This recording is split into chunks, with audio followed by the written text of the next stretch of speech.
எல்லோருக்கும் வணக்கம். இன்னைக்கு நம்ம பார்க்கக்கூடிய சப்ஜெக்ட் ஹூ இஸ் ரெஸ்பான்சிபிள், யார் பொறுப்பாளி. நம்ம ஒரு சம்பவத்தை பார்த்துட்டு இன்னைக்கு டைட்டில் டிஸ்கஸ் பண்ணுவோம். அமெரிக்காவில் ஒரு கோர்ட் கேஸ் நடந்துட்டு இருக்கு. அந்த கூண்டில் நிற்கிறது யாருன்னா ஒரு வயசான பாட்டி. அவங்க ஒரு கடையிலிருந்து ஒரு பிரெட் பேக்கெட் திருடிட்டாங்க. அதுதான் அவங்க மேலே இருக்க குற்றச்சாட்டு. அந்த ஜட்ஜு அந்த அம்மாவை பார்த்து கேட்குறாங்க, நீங்கள் அந்த கடையிலேருந்து பிரெட்டை திருடினீங்களா? அந்த அம்மா சொல்கிறாங்க, ஆமாம் திருடினேன். ஏம்மா திருடினேன்? உங்கள்கிட்ட காசு இல்லையா? ஆமாம் காசு இல்லை. உனக்கு ரொம்ப பசியாக இருந்ததா, அதனால தான் திருடினியா? அந்த அம்மா சொல்கிறாங்க, என் பசிக்காக நான் திருடல. எனக்கு ஒரு பொண்ணு இருக்கா. அந்த பொண்ணுக்கு 2 குழந்தைகள் இருக்காங்க. என்னோட பொண்ணோட கணவர் மனைவியையும் குழந்தைங்களையும் விட்டுட்டு போயிட்டாரு. இப்போ என் குழந்தையும், அதாவது என் பொண்ணும் என் பேர பசங்களும் பட்டினியில் கஷ்டப்பட்டுட்டு இருக்காங்க. இவங்களுக்கு ஒருவேளை உணவு கொடுக்கறதுக்கு என்கிட்டயும் வழி இல்லாதனால வேற வழியே இல்லாமல் நான் திருடிட்டேன். அதுதான் நடந்தது அப்படின்னு அந்த வயசான அம்மா சொல்கிறாங்க. அப்போ அந்த ஜட்ஜு சொல்கிறாரு, திருட்டு குற்றம்தான், அதுக்காக நான் உங்களுக்கு தண்டனை தான் கொடுக்க போகிறேன். ஒன்று நீங்கள் $10 ஃபைன் கட்டலாம், இல்லை நீங்கள் 10 நாள் ஜெயிலில் இருக்கலாம். இதை எதை நீங்கள் தேர்ந்தெடுக்கிறீங்க அப்படின்னு ஜட்ஜு அந்த வயசான பாட்டியை பார்த்து கேட்குறாங்க. அந்த வயசான பாட்டி சொல்கிறாங்க, என்கிட்ட ஒருவேளை $10 இருந்ததுன்னா நான் அந்த கடையில் திருட வேண்டிய அவசியமே இருந்திருக்காது. நீங்கள் சொல்கிறது படி எனக்கு தண்டனை கொடுத்தோன்னா 10 நாள் ஜெயிலில் போடுங்க, நான் என்ன பண்ண முடியும்? ஆனால் இந்த 10 நாட்களில் என் பொண்ணுக்கும் என் பேர பசங்களுக்கும் உணவுக்கு என்ன வழின்னு யோசிக்கும் போது எனக்கு ரொம்ப சங்கடமாக இருக்கு அப்படின்னு அந்த வயசான பாட்டி சொன்னாங்க. இப்போ ஜட்ஜு நான் என்னோட தீர்ப்பை தரேன் அப்படின்னு தீர்ப்பை சொல்கிறார்.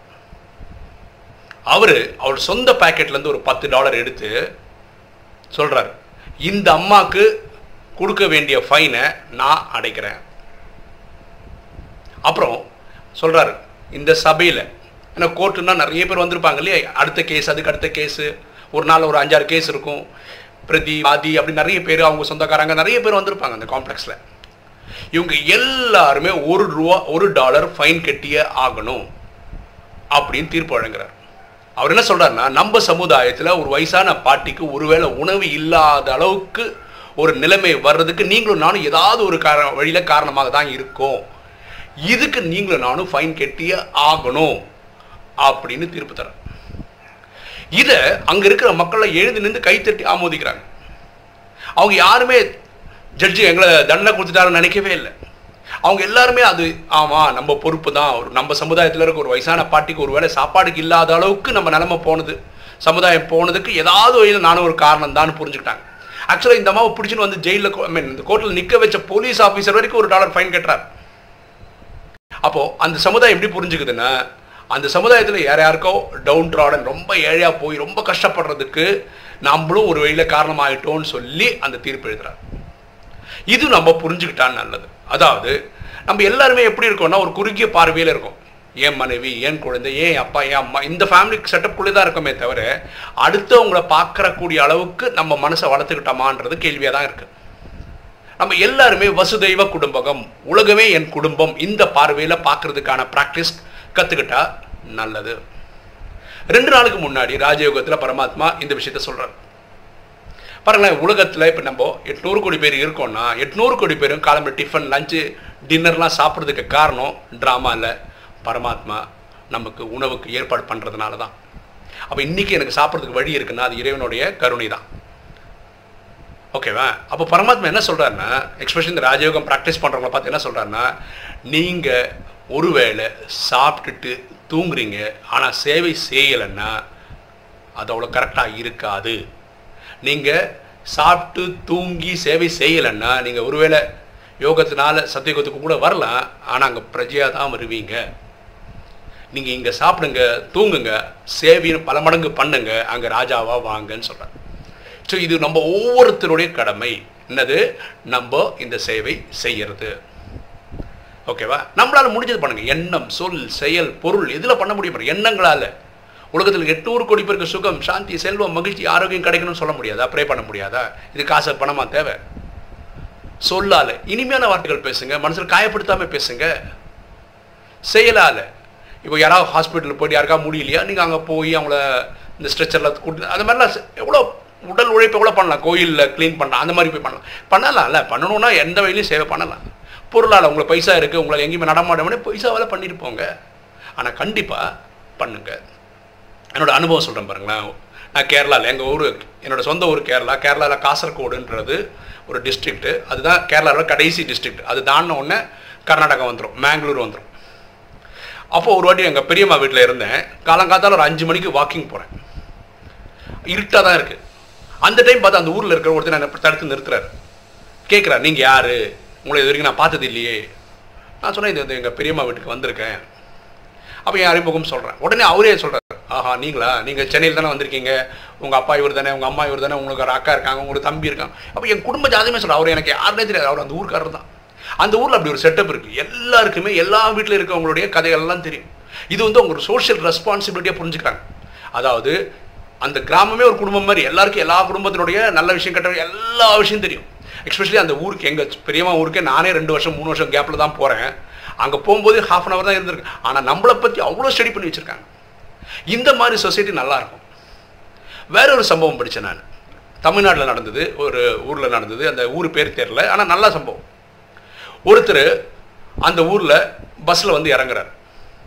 அவர் புதியவர் அந்த ஊருக்கு. இறங்கி வரும்போது இந்த ஊருக்காரராக அவரை பார்த்து பேசுகிறார். நீங்கள் யார், என்ன விஷயம்னு கேட்குறாரு. அப்போ அவர் சொல்கிறார், இந்த ஊரில் ஒரு பொண்ணு இருக்காங்க, அவங்கள பார்க்க வந்திருக்கேன். நீங்கள் என்ன வேணும் அப்படின்னா, நாங்களும் அவங்களும் ஒரே காலேஜில் படிச்சிருக்கோம். சரி, அதனால் இல்லை, இப்போ எனக்கு திருமணம் ஆகும் போது என்னுடைய பத்திரிகை வைக்கிறதுக்காக வந்திருக்கேன் அப்படின்னு. வாங்க வாங்க வாங்க, நான் கூட்டிகிட்டு போகிறேன், இவர் கூட்டிகிட்டு போகிறார். அவர் போயிட்டே இருக்கும்போது ஒரு ஸ்வீட் ஸ்டால் வருது. இவரே போய் ஸ்வீட்லாம் வாங்கிட்டு வராரு. பக்கத்தில் கடையில் போயிட்டு பழங்கள் வாங்குறாரு. வாங்க அந்த சொல்லிவிட்டு அந்த பொண்ணு வீட்டுக்கு கொண்டு போய் இன்ட்ரடியூஸ் பண்ணுறாரு. அப்போ இவர் என்ன வேடிக்கை பார்க்குறாருன்னா, அந்த ஊருக்காரரு அவங்க என்ன பேசிக்கிறான்னு பார்க்குறாரு.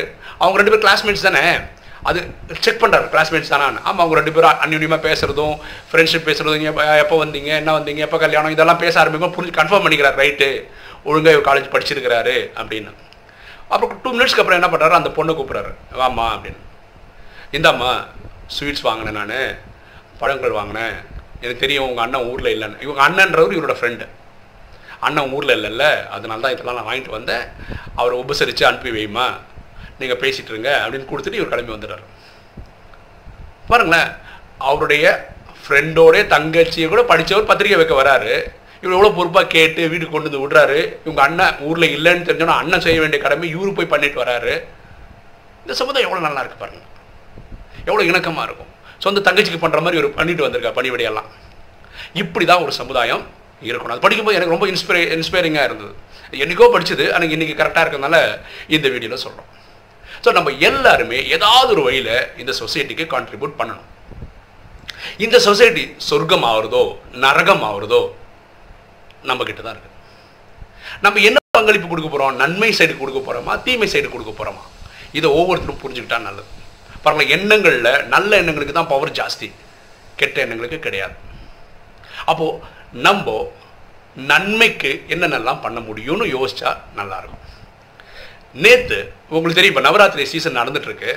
நேற்று சென்னையில் ஒரு கோயிலில் என்னை பேசுறதுக்காக கூப்பிட்டுருந்தாங்க. ரொம்ப சந்தோஷம். நான் இந்த 2.5 வருஷமாக யூடியூப்பில் வீடியோ போட்டுட்ருக்கேன்.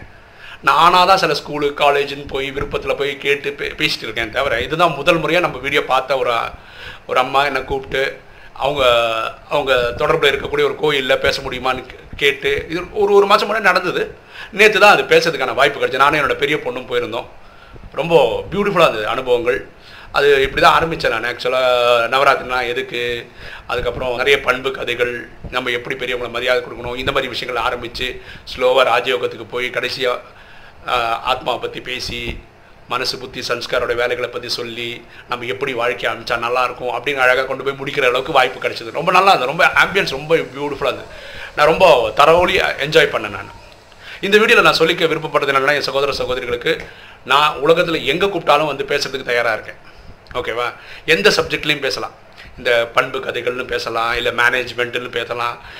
எங்கே பேசினாலும் கடைசி இந்த ராஜயோக மெடிடேஷனில் தான் கொண்டு வந்து நிறுத்துவோம். ஏன்னா இந்த கலிகாலத்துக்கு தி பெஸ்ட்டு டானிக் என்னென்னா ராஜயோகம் தான். அதை பற்றி பேசுவோம். ஸோ உங்களுக்கு விருப்பம் இருந்தால் கூப்பிடுங்க, கண்டிப்பாக நானும் வரேன். ஓகே, இன்னைக்கு வீடியோ உங்களுக்கு பிடிச்சிருக்குன்னு நினைக்கிறேன். பிடிச்சிருங்க லைக் பண்ணுங்கள், சப்ஸ்கிரைப் பண்ணுங்கள், ஃப்ரெண்ட்ஸ் சொல்லுங்கள், ஷேர் பண்ணுங்கள், கமெண்ட்ஸ் போடுங்க. தேங்க்யூ.